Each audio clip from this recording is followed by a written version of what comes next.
Bonjour, bienvenue sur la place de vérité. Alors, avant toute chose, je vous invite à vous abonner, à mettre la petite cloche pour recevoir nos infos, à liker la vidéo si elle vous plaît, à la partager, à commenter. Mais alors aujourd'hui, nous allons parler de la Dame à la licorne. La Dame à la licorne, ce sont 6 tapisseries qui ont été créées au XVIe siècle, qui sont conservées au musée de Cluny à Paris. Et comme un livre d'images, on va pouvoir dérouler tous les symboles. Finalement, c'est une richesse absolue, alors finalement, on a l'impression que ce sont juste une dame et une licorne. Ça, c'est Jean-Pierre qui va nous aider à décrypter tout ça.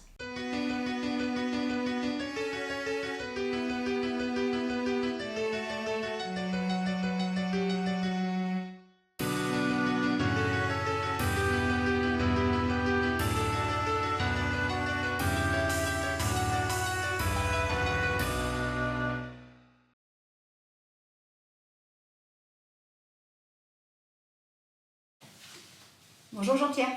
Bonjour Sandrine. Eh bien aujourd'hui, nous allons parler de la Dame à la licorne.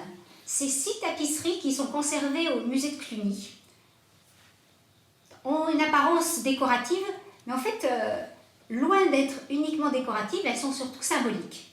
Et aujourd'hui, Jean-Pierre, vous allez nous en parler davantage, nous les décrypter. Voilà, je vais tenter d'apporter ma vision, qui n'est que la mienne d'ailleurs, sur ces tapisseries qui se situent au musée de Cluny, à Paris, le musée du Moyen-Âge, et qui dateraient du début du XVIe siècle.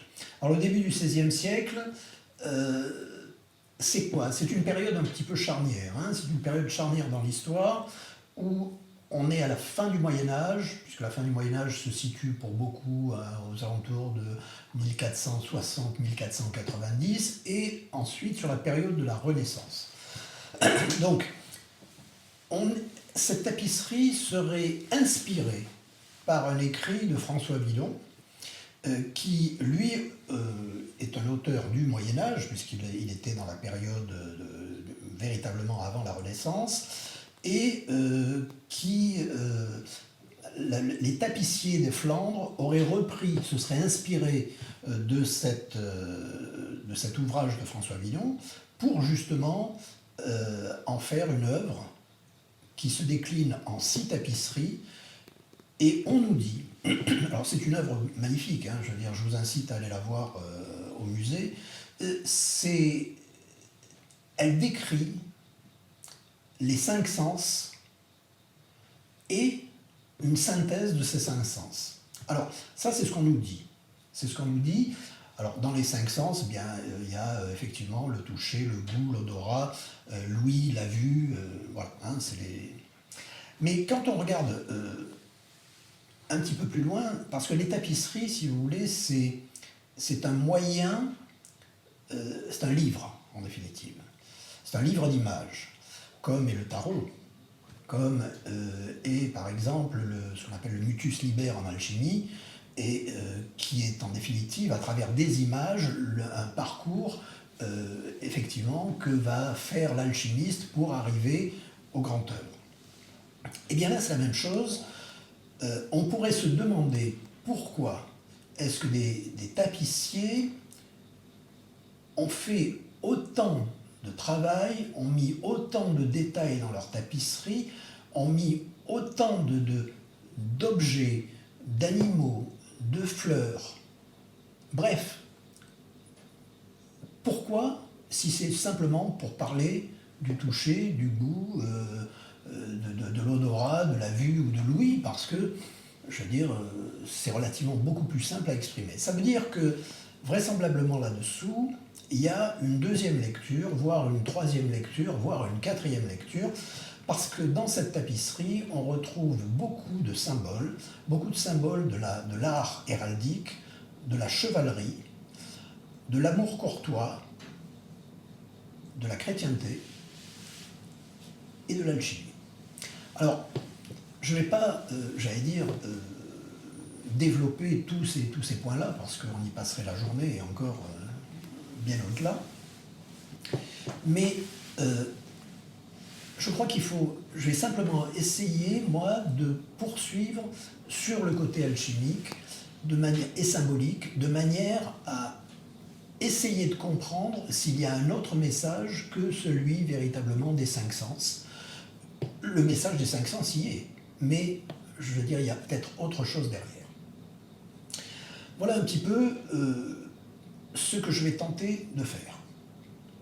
Alors, dans ces 6 tapisseries, il y a, j'allais dire, un cadre général, où se passe l'action. Eh bien, cette action se passe effectivement sur une île. Voilà, merci. Voilà. C'est sur une île. Voilà, hein. On décrit une île dans un espace, effectivement, qui est rouge, fleuri, énormément fleuri, et avec un bestiaire, effectivement, très fourni aussi. Alors, si on regarde, la première chose qui saute aux yeux, c'est le côté géométrique de la première tapisserie. Le côté géométrique, c'est-à-dire qu'il y a un cadre qui est fait par 4 arbres. Alors, ces 4 arbres, eh bien, en définitive, d'abord, c'est un synonyme de verticalité. Un arbre, c'est vertical. Un arbre, ça a des racines dans la terre, mais ça s'élève vers le ciel. Ça définit un espace, ces 4 arbres, puisqu'ils sont disposés, on va dire, en carré, et ça définit ce que l'on appelle, j'allais dire en alchimie, un espace sacré. Alors, on parle d'une île, hein, puisque on voit très bien que la dame, ainsi que les animaux, sont sur une île. Et cette île est dans un océan floral. Cette île, c'est quoi? Cette île, on la retrouve aussi dans beaucoup d'histoires, de quêtes, de contes. Hein, c'est l'île du pêcheur au niveau de la quête du Graal, c'est l'île d'Avalon. On retrouve toujours une île pourquoi? Eh bien parce que pour faire une quête, il faut qu'il y ait un endroit, j'allais dire, isolé. Une quête initiatique ne se fait pas dans le vacarme, ne se fait pas dans le bruit, ne se fait pas dans la vie de l'humain. Hein. Une quête initiatique se fait dans un endroit qui est propice à la réflexion, bref, à la solitude, parce que c'est une intériorisation. Donc, la première des choses, c'est un espace qui est dessiné par ces 4 arbres et le support qui est une île. Alors, ça veut dire aussi qu'elle est entourée d'arbres et de fleurs. Ça veut dire que cette personne a un besoin et une connaissance de la nature. Je pense que la connaissance de la nature, c'est justement un des principes mêmes de l'alchimie. On ne peut pas faire d'alchimie si on ne connaît pas la nature. Autre chose, qui est très bizarre quand même, c'est que on retrouve des blasons. Ces blasons, on les retrouve pratiquement sur toutes les tapisseries, plus ou moins nombreuses d'ailleurs, hein, plus ou moins nombreux ces blasons. Alors quelquefois on en a 3, quelquefois on n'en a qu'un. Mais sur ce blason figurent toujours 3 lunes. Alors, les historiens se sont posé la question, pourquoi 3 lunes? Alors, surtout que la personne qui aurait commandé ces tapisseries n'était pas, dépositaire de ce blason-là, donc ça colle pas dans leur histoire. Mais si on va chercher du côté symbolique, on peut se poser pourquoi la Lune? Alors la Lune, déjà, qu'est-ce que c'est? La Lune, c'est l'astre qui reflète les rayons du Soleil. La Lune n'émet pas de rayons, enfin, elle n'émet pas, elle n'est que le reflet. La Lune, en même temps, c'est directement lié à l'alchimie. Un alchimiste, on l'appelle aussi le teinturier de la Lune. La Lune aussi, c'est un athanor. Quand on regarde un croissant de Lune, ça fait effectivement un athanor. Oui, d'autant qu'elles sont positionnées comme ça. Absolument. Et la Lune, c'est, j'allais dire, elle est visible quand il fait nuit. Le jour, elle y est, mais on ne la voit pas. La Lune est visible la nuit parce que on a besoin des ténèbres. Et les ténèbres, c'est la lumière des sages. Il aurait très bien pu, j'allais dire, quand ils ont fait ces tapisseries, ils auraient très bien pu mettre des soleils, ils auraient très bien pu mettre des étoiles, ils auraient très bien pu mettre tout ça. Non, ils ont choisi de mettre des lunes, et exclusivement des lunes. C'est pas pour rien, le message n'est pas, j'allais dire, anodin. La Lune, c'est un astre, j'allais dire, qui correspond à des cycles. Il y a des cycles lunaires, comme il y a des cycles en alchimie. L'alchimie est réglée par des cycles. Bref, qu'est-ce qu'on dit? On dit que pour la Lune, le Soleil inonde la Lune de ses rayons et que la Lune en est le réceptacle. C'est-à-dire que c'est à travers ça que que l'alchimiste va recueillir ce qu'on appelle l'eau ignée. Ignée, c'est l'eau brûlante, c'est l'eau du feu. Oui. C'est l'eau du feu. Là aussi, l'alchimiste, en alchimie, la Lune, c'est pas quelque chose de neutre. Et là, dans ces tapisseries, la Lune est partout. Partout. Donc, est-ce qu'il faut la prendre simplement comme une décoration, j'allais dire, d'un blason, une décoration héraldique, point barre, ou est-ce qu'on peut voir au-delà et essayer de comprendre ce qu'on a peut-être voulu nous dire? Alors, toutes les tapisseries sont sur fond rouge. Alors, le fond rouge, vous savez qu'il y a trois couleurs principales de l'œuvre, c'est le noir, le blanc, le rouge. On verra tout à l'heure pour les autres couleurs, mais j'allais dire, le rouge, là, il est omniprésent dans les 6 tapisseries. Et enfin, dans ces 6 tapisseries, on a toujours on a toujours 3 personnes. Quelquefois, il y en a plus, mais le minimum, c'est 3. Quelles sont-elles? Il y a une dame, qui est la fameuse dame à la licorne, qui est au centre de l'image. C'est celle qui, j'allais dire, occupe l'œil parce qu'elle figure directement au centre de l'image. Et de part et d'autre de cette dame, il y a 2 animaux. 2 animaux. À sa droite, il y a un lion. À sa gauche, il y a une licorne. Alors, là aussi, si c'est une tapisserie qui a pour vocation simplement de décorer un mur, on aurait pu mettre un renard, on aurait pu mettre un aigle, on aurait pu mettre tout un tas d'animaux beaucoup plus, j'allais dire, courants. Le lion, c'est quoi? Le lion, c'est un symbole solaire. C'est le soleil, c'est la force, d'accord? C'est la raison. Il est situé à la droite de la dame. Et à la gauche, il y a la fameuse licorne. Alors la licorne, un animal, j'allais dire, exceptionnel. Je veux dire, la licorne, c'est hybride. Voilà, c'est un animal déjà mythique, contrairement au lion. Et que nous dit-on sur ce mythe de la licorne? Eh bien, on nous dit que cette licorne, pour pouvoir approcher une licorne, il faut que la personne qui s'en approche soit pure, soit vierge, on va dire, Quand on dit qu'elle est vierge, ça veut dire qu'il faut qu'elle soit pure, qu'elle soit dépourvue de passion, quelque part.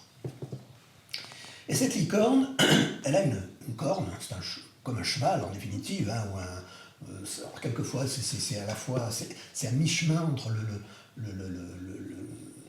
comment dire, la chèvre et le cheval, quoi, hein, selon comment on représente la licorne, mais elle a toujours une immense corne qui part de son museau, et cette corne, effectivement, elle est verticale. Elle est verticale, ça veut dire que c'est un animal qui est relié au céleste. Oui, finalement comme l'arbre, comme la dame debout. Exactement, voilà. Est relié au céleste. Et que cet animal, tant que sa corne est en haut, tout se passe bien, et que pour pouvoir toucher cette corne, justement, il faut être pur, comme je l'ai dit tout à l'heure. Si par contre on essaie de toucher la corne en étant impur, cette corne vient détruire celui qui a osé faire le geste. Là aussi, c'est plein de symboles. Hein. Cette corne, en définitive, c'est l'épée de vérité, c'est l'épée de justice, hein, que l'on retrouve. Donc, là aussi, autant le lion était le symbole de la force et du soleil, oui, la monstrance, voilà, était solaire, autant la licorne, c'est lunaire, c'est plutôt le cœur, c'est intérieur, effectivement, c'est les deux opposés. C'est-à-dire que, et elle est du côté gauche de la dame. Donc, on a cette espèce de triangle formé par la dame, qui est la plus haute, dont la tête forme le sommet du triangle. Ensuite, on a le lion à droite et la licorne à gauche. Voilà déjà ces animaux, ces trois animaux, le positionnement de ces animaux tout au long des tapisseries sera exactement identique. Oui, donc finalement, c'est dans ce triangle que va se passer l'œuvre. Alors, c'est dans ce triangle, il ne faut pas oublier que, j'allais dire, on a besoin, l'alchimiste, pour réaliser l'œuvre, a besoin du soleil et de la lune. Oui, les deux énergies. S'il n'y a pas les deux énergies, ça ne marchera pas. Et là, la dame est entre les deux énergies, et donc va utiliser les deux énergies pour justement aller vers sa quête. Oui, finalement, ce sont les deux pôles, le principe masculin et le principe féminin, qui oui. se regroupent en une énergie qui est la dame, finalement. Alors, tout à fait, qu'il va falloir réunir. Voilà. Qu'il va falloir réunir. Le but de l'œuvre, ça va être de réunir ces deux côtés distincts. Alors, tout au long de ces tapisseries, on va voir que il y a des objets qui apparaissent. Hein. Alors, ces objets, à un certain moment, ce sera une coupe. À un certain moment, ce sera un orgue, pardon. À un certain moment, il y a une lance aussi. Et bref, il y a tout un tas de choses qui apparaissent et qui apparaissent comme étant nécessaires dans la quête. On verra aussi qu'au fil du temps, les vêtements, la parure de la dame, ces vêtements vont changer de couleur et cette parure, en définitive, va devenir de foncé bleu, plutôt à blanc, pour finir en rouge et or. Là aussi, je veux dire, il existe tellement de couleurs sur la palette qu'on aurait... Le hasard me semble, j'allais dire, il serait prétentieux ou inconscient plutôt de dire que c'est le hasard, parce que quand même choisir ces couleurs-là pour expliquer la progression, c'est quand même très proche de la démarche, là aussi, alchimique. Voilà, donc on va parler maintenant de chacune des tapisseries, mais là, tout ça, c'était pour brosser un tableau général et pour expliquer que, en définitive, les auteurs de ces tapisseries, de ces œuvres, c'est considérable les messages qu'ils ont fait passer. Ils les ont fait passer avec les tendances de l'époque, fin de Moyen-Âge, Renaissance, hein, Et ils utilisent leurs moyens, c'est-à-dire ce que j'ai dit tout à l'heure, le côté héraldique, le côté chrétien, parce que là, on peut voir dans la Dame à la licorne aussi la Vierge Marie. Alors je ne vais pas développer là-dessus parce que ce n'est pas l'objet du thème, mais on peut voir tous ces thèmes. Donc maintenant, on va rester sur le développement des 5 sens, puisque c'est comme ça qu'on les appelle, et on va voir un sens après l'autre. Bon. Donc, on va commencer nos 5 sens par le toucher, c'est le premier. Tout à fait. Alors, effectivement, la première des tapisseries que l'on va voir à l'écran, justement derrière moi, et que j'ai devant moi pour l'avoir sous les yeux, c'est décrit comme étant une tapisserie qui va nous montrer le toucher. Et effectivement, sur cette tapisserie, qu'est-ce qu'on voit? On voit que cette dame, avec sa main gauche, touche la corne de la licorne, et avec sa main droite, tient la lance, on va dire, la hampe de l'étendard. Donc, qu'est-ce qu'il y a aussi sur cette photo? Il y a toujours les lunes portées à la fois par l'étendard de la dame et les écus. Les écus, effectivement, je cherche mes mots, les écus des deux animaux. Alors, c'est vrai, on voit que la dame touche avec sa main droite la hampe, touche avec sa main gauche la licorne. Bon, très bien. Elle aurait pu toucher n'importe quoi, pour montrer que sa main touche quelque chose. Si on va chercher un petit peu plus dans le détail, qu'est-ce qu'on peut voir là-dessus? Eh bien, on peut voir que la licorne, le sommet de la corne de la licorne se situe au niveau du cœur de la dame. Il n'est pas au niveau de l'épaule, il n'est pas au niveau de la tête, il est au niveau du cœur. La corne est bien verticale aussi. Que voit-on d'autre? On voit que la licorne regarde dans la direction de la dame, donc elle est docile, elle est consentante, la licorne. Et que n'oublions pas qu'on a dit que la corne, c'était l'épée de vérité. C'est-à-dire que la personne de la dame est capable de prendre l'épée de vérité. Donc là aussi, je vous laisse, tirer les conclusions. Que voit-on sur cette tapisserie? On voit un singe, plus exactement, on en voit plusieurs. Mais on voit un singe muselé. Or, là aussi, qu'on voit des singes parce qu'un singe, c'est décoratif, pourquoi pas, mais pourquoi le museler? Alors, au niveau symbolique, ça évoque le fait que l'on a vaincu les passions. Et que voit-on? Sur la tête de la dame, on a une couronne. Quand on est couronné, c'est que quelque part on a réussi quelque chose. Sinon, on a la tête nue. Donc ça veut dire quoi? Si on avait à analyser ça sur le plan alchimique, on dirait qu'on est dans la phase de dissolution. C'est-à-dire dans une des premières phases de l'œuvre où, justement, il va falloir, cette phase est importante pour passer aux phases suivantes.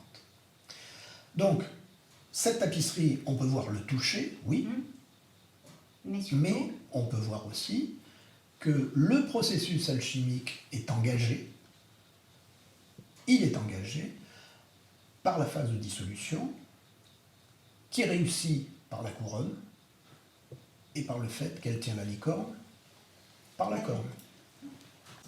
Eh bien, après, donc, le toucher, donc l'odorat. Alors l'odorat, effectivement, je ne vais pas reprendre tout ce qui a été dit et que l'on retrouve sur toutes les tapisseries, bien évidemment.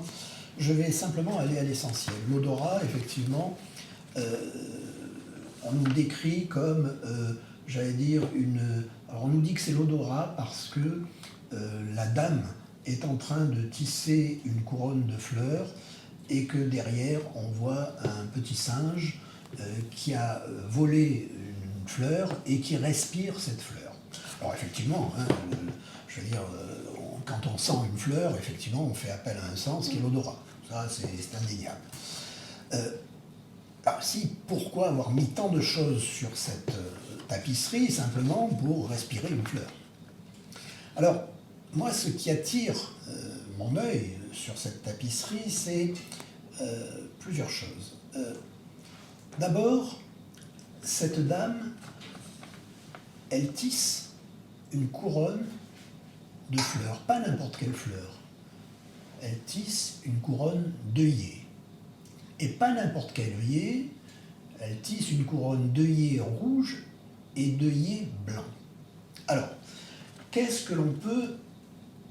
Alors, et elle les tresse pas sur une table, elle les tresse au niveau du cœur, là aussi. Hein. Les deux mains sont à proximité du plexus, du cœur, et donc, je dirais, c'est pas une position qui est les plus pratiques pour tisser une couronne. Hein. Alors, c'est l'œillet rouge, si vous voulez, c'est le feu de l'esprit. Et l'œillet blanc, c'est celui qui est en cours de purification. Cette couronne, on la trouve, on en parle, dans la couronne destinée aux noces chimiques. Pas de hasard, c'est la même couronne, avec les œillets rouges et blancs, etc. Et on retrouve ça dans les noces alchimiques ou chimiques. Donc, là aussi, oui, on aurait pu mettre autre chose que des œillets, on aurait pu mettre des marguerites, on aurait pu mettre n'importe quoi. Là, on a juste pris ces fleurs qui révèlent ça. Et d'autre part, pour aller relativement vite aussi sur ce tableau, sur cette tapisserie, au pied de la dame, il y a un agneau. Alors, vous allez me dire, oui, pourquoi pas, après tout, ça pourrait être... Mais l'agneau, c'est quoi? C'est, en alchimie aussi, on utilise le mot agneau pour désigner la pierre philosophale qui a subi les transformations. Et c'est ce qu'on appelle l'agnus immaculutus, c'est-à-dire l'agneau sans tache. Si vous regardez bien, l'agneau est pur. Donc là aussi, il y a beaucoup de choses, en dehors de tous les éléments que j'ai déjà cités tout à l'heure et que l'on retrouve sur cette tapisserie. Eh bien, ce que l'on veut nous donner comme explication sur l'odorat me semble être quand même des messages alchimiques qui sont donnés et qui montrent que la dame est en train de continuer l'œuvre pour justement arriver au bout de sa quête. Donc, maintenant, on peut parler du goût. Alors effectivement, nous allons parler du goût rapidement. Pourquoi nous dit-on que cette tapisserie représente le goût? Eh bien tout simplement parce que une servante, qui n'était pas là jusqu'à maintenant, hein, qui vient d'arriver sur la 3e tapisserie en définitive, présente une coupe à la dame, une coupe remplie, alors on nous dit de dragées, pourquoi pas, hein.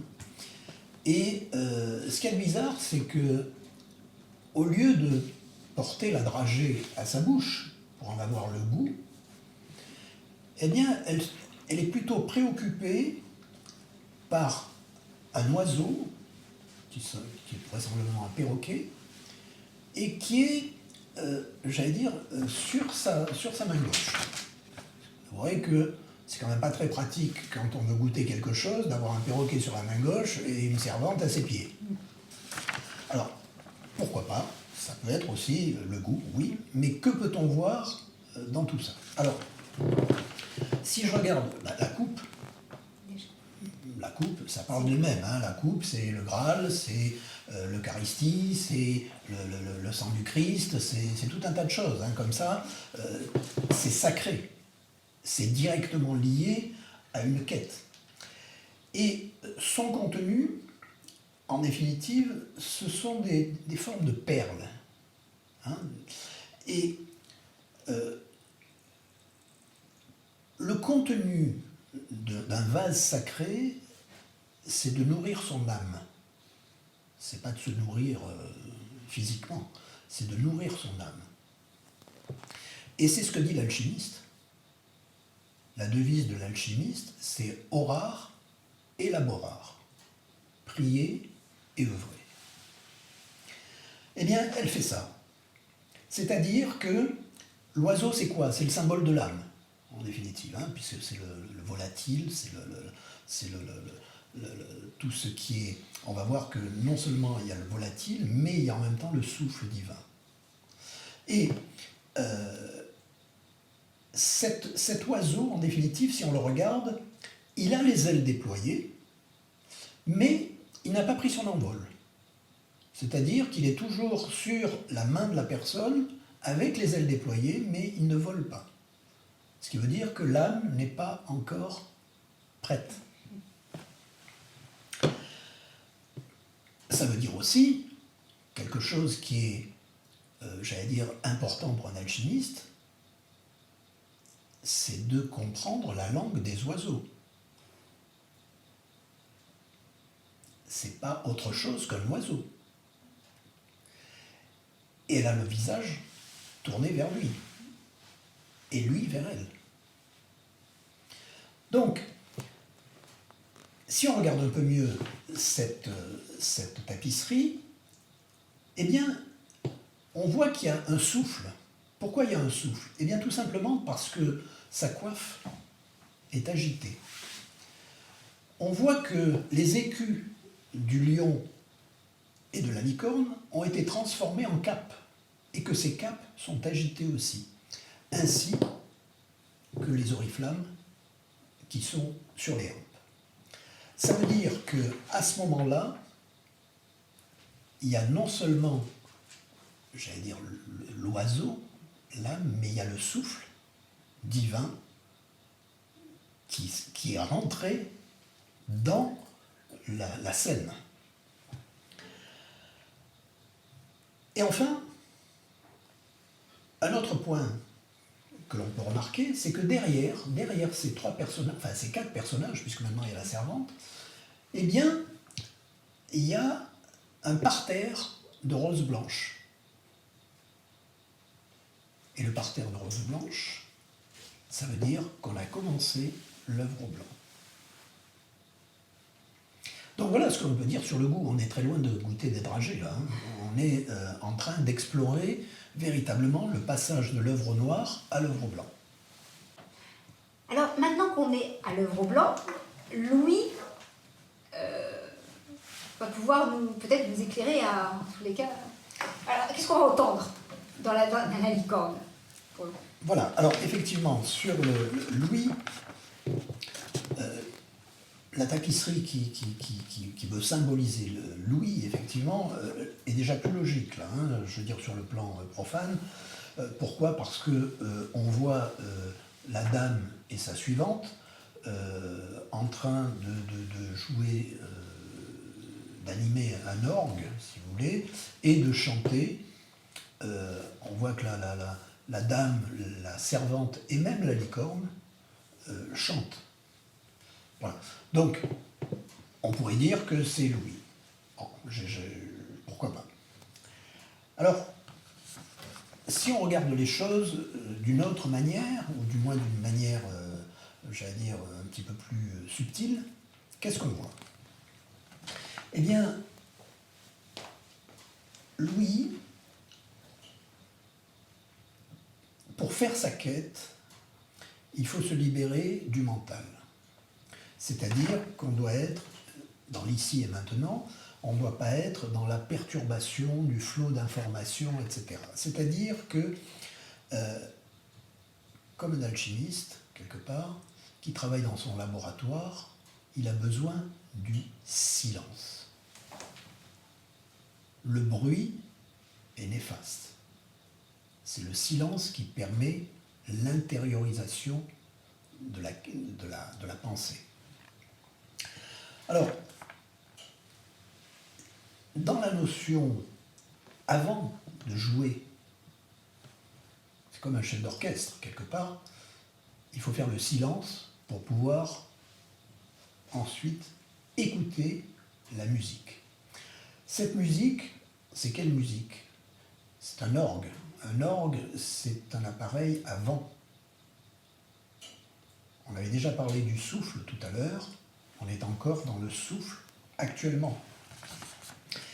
La musique, c'est quoi? Ce sont des vibrations.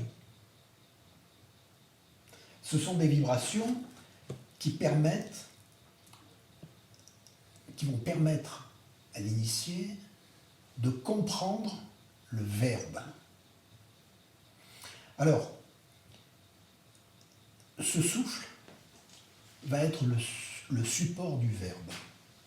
Je ne sais pas si je me fais bien comprendre, mais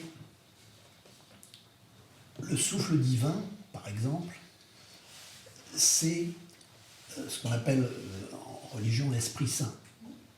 Et si on veut entendre le message, il faut effectivement qu'il y ait ce souffle pour porter ce verbe. Voilà. Là, on a effectivement des éléments qui nous parlent du souffle, et on voit que la licorne, qui jusque-là était muette, a un mouvement, on va dire, de son museau, ce qui veut dire qu'elle se manifeste. Je rappelle quand même que la licorne, c'est quand même un animal, j'allais dire, qui est un animal céleste. Donc, elle se manifeste. Le lion est muet. Et non seulement il est muet, mais il a tourné le dos. Donc, véritablement, c'est entre le céleste et la dame que le son, que le souffle, que le verbe passe. Donc, le dernier sens, la vue. Eh bien, qu'allons-nous voir? Alors, qu'allons-nous voir? Alors là aussi, quand on regarde la tapisserie, on nous dit que cette tapisserie représente un des sens que l'on connaît bien, c'est la vue. Donc, effectivement, je regarde cette tapisserie et qu'est-ce que je vois? Je vois un regard, un lion qui détourne son regard de la dame. Je vois une dame qui regarde, on ne sait pas trop si elle regarde vers le bas ou si elle regarde la licorne. Et on voit une licorne qui se mire dans un miroir tenu par la dame. Alors, oui, pourquoi pas? C'est effectivement la vision. Sauf que, si je veux être un petit peu critique, qu'est-ce que je vois d'autre, moi, là-dedans? Eh bien, d'abord, le miroir. Le miroir, c'est un support qui donne le reflet. C'est-à-dire que ce n'est pas la vision exacte, c'est un reflet. La dame, cette fois-ci, contrairement à toutes les autres tapisseries, cette fois-ci, elle est assise. Elle est assise, elle serait presque, si je devais la comparer à l'iconographie chrétienne, j'aurais presque tendance à dire qu'elle est en majesté. Elle ne présente pas l'enfant, mais elle tient la licorne à gauche et le miroir à droite. Qu'est-ce que je vois encore sur cette tapisserie? Eh bien, je vois que la licorne qui est dans le miroir n'est pas le reflet de la licorne que tient la dame. C'est une petite licorne qui n'a pas de cornes. Et cette petite licorne qui n'a pas de cornes est sur un fond noir et blanc. Là aussi, je veux dire, il y a quand même des questions que l'on peut se poser. Donc le reflet de la licorne adulte, en définitive, c'est une licorne enfant. C'est une forme de renaissance qui est marquée là. Cette licorne a les deux pattes. Jusqu'à maintenant, cette licorne était toujours au sol. Eh bien, cette fois-ci, elle a mis ses deux pattes avant Et la licorne est belle, là, hein, je veux dire, il y a toute une évolution de la licorne sur les différentes tapisseries, on n'en a pas parlé, mais je veux dire, elle est dans la force véritable, et cette licorne a les deux pattes avant sur les cuisses de la dame. Et en mettant ces deux pattes avant sur les cuisses de la dame, elle a repoussé une partie du voile de la dame, de sa robe. Ça veut dire que cette licorne a poussé le voile. Ça veut dire que cette licorne s'est unie. Il y a une union entre la dame et la licorne. Et le lion, il regarde ailleurs. Il ne regarde pas du tout la scène.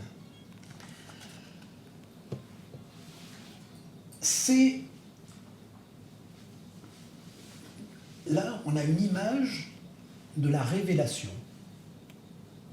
De la révélation. C'est-à-dire que ça va au-delà de la compréhension.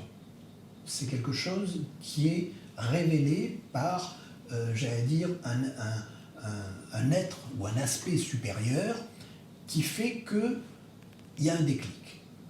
Et c'est ce que l'union du roi et de la reine, en alchimie, dans les noces alchimiques, c'est ce qu'on appelle la conjonction. C'est la fusion des contraires. C'est l'androgyne, s'il vous plaît. Et effectivement, sur cette tapisserie, c'est ce message que je comprends plus que la vue. J'aurais pu appeler ça plutôt la conjonction ou la révélation. Ou le roi et la reine, même si il n'y a pas le roi et la reine, mais il y a des personnages qui font fonction de roi et reine dans les noces alchimiques. Alors, les 5 sens sont terminés, mais il nous reste quand même une tapisserie. Donc, qu'est-ce qu'elle nous dit, cette dernière tapisserie? C'est une synthèse? C'est quelque chose comme ça?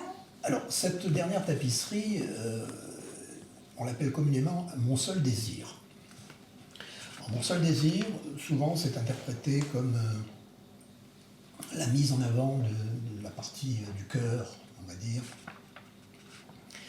Ce serait une synthèse des sens qui doivent nous amener vers, justement, le cœur, quoi, hein. Pourquoi pas? Pourquoi pas? Ça va peut-être un petit peu au-delà. Ça va peut-être un petit peu au-delà, pourquoi? Parce que représente cette tapisserie? On a toujours le même décor, hein, l'île, les 4 arbres, les protagonistes, y compris la servante.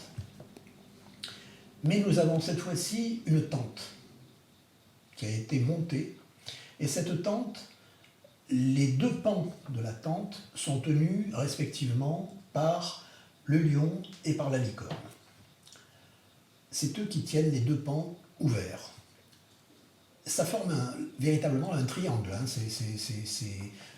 Ces deux pans ouverts plus les animaux et la dame au centre, ça forme un triangle. Comment elle est, cette tente? Cette tente, elle est effectivement bleue, mais avec des langues de feu.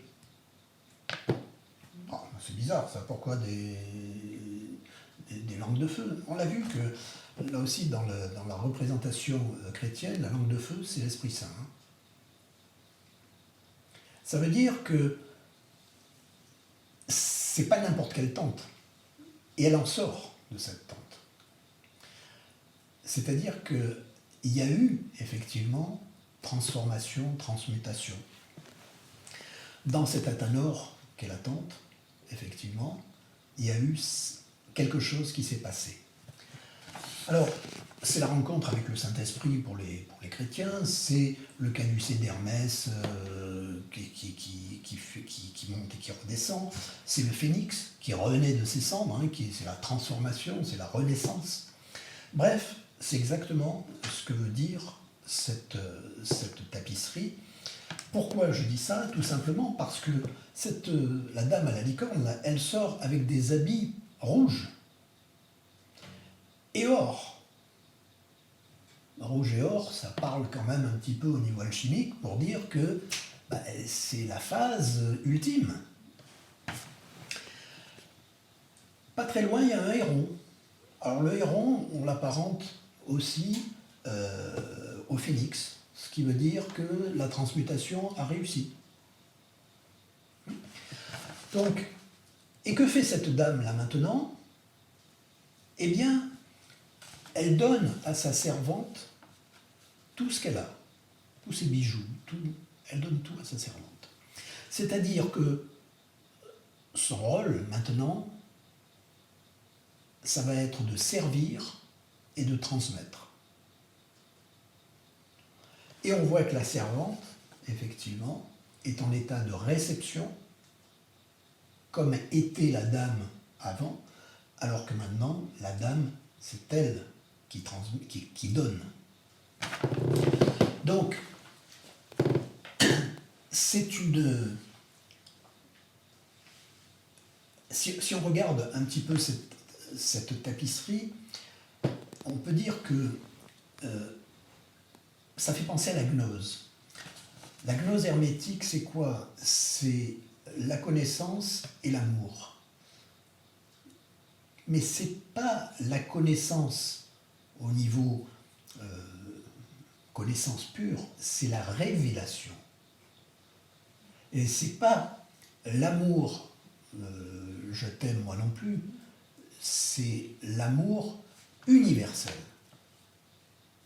Et on est véritablement dans un schéma, qu'on pourrait dire gnostique, là, parce qu'il y a eu cette révélation et cet amour universel. Elle est là pour servir. Donc voilà un petit peu ce que l'on peut dire sur cette tapisserie. Alors, en définitive, l'idée c'est quoi? C'est que la dame est passée par les trois parties de l'œuvre noire, l'œuvre blanc, l'œuvre rouge, qu'elle a fait une introspection et une purification de son âme, qu'elle a fortifié son âme, et qu'ensuite elle est arrivée à la fusion de son âme avec l'esprit. Voilà ce qu'a été, ce que l'on peut voir, enfin ce que moi je vois dans cette tapisserie. Et on peut dire aussi que la licorne serait le mercure, que le lion serait le soufre, que la dame serait la matière première et qui va se transformer ensuite justement pour utiliser, et elle va utiliser le sel philosophal pour arriver à l'œuvre. Merci. On reste quoi? Merci. Merci Jean-Pierre. Merci Sandrine de m'avoir reçu à nouveau.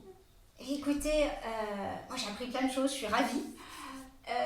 Si vous avez vous aussi appris tout ça, si vous avez apprécié, eh bien écoutez, mettez un j'aime, commentez, laissez un commentaire, on peut, Jean-Pierre essaiera de répondre aux différentes sollicitations. Et puis on se retrouve pour de nouvelles... Et puis ah oui, n'oubliez pas de partager aussi, si vous avez aimé. Puis on se retrouve pour de nouvelles aventures la prochaine fois. À bientôt. Au revoir.